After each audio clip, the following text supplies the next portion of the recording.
ఇవాళ ఉస్మానియా యూనివర్సిటీకి పోయిండు. ఈయన ఉస్మానియా యూనివర్సిటీకి పోతే పరిస్థితి ఏంటంటే 3 రోజుల నుంచి పోరాటాలను అరెస్ట్ చేశారు. రేవంత్ రెడ్డి వస్తాడని 3 రోజుల నుంచి ఉస్మానియా యూనివర్సిటీలో పిల్లలందరినీ అరెస్ట్ చేసి పోలీస్ స్టేషన్లో పెడతా ఉన్నారు. మొత్తం ఇనుప కంచెలు పెట్టిండ్రు, గజంకొక్క పోలీసుని పెట్టిండ్రు. ఇక దానికి ఈయన పోతాడట. నీ గొప్పతనం ఏంది నాయన? గజంకో పోలీసుని పెట్టి ఇనుప కంచెలు పెట్టి పిల్లల్ని అరెస్ట్ చేసి నువ్వేదో యూనివర్సిటీకి పోయి ఉద్ధరిస్తా అని మాట్లాడుతున్నావు. అది కూడా దేనికోసం పోతున్నావు? వెనకట మా సబితక్క పోయి కొబ్బరికాయ కొడితే ఆ బిల్డింగ్ తయారైతే దాన్ని రిబ్బన్ కత్తిరీనికి పోతున్నావు.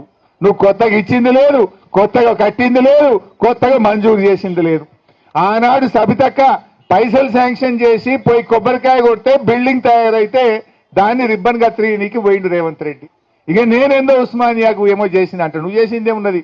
బీఆర్ఎస్ కట్టిన దానికి రిబ్బన్ కత్తిరించుడు కట్టెల జేబులో పెట్టుకొని తిరుగుతున్నావు. నువ్వు అంతకు మించి ఉన్నది. ఆడపిల్లలకి స్కూటీలు ఇస్తా అని మోసం చేస్తేవి,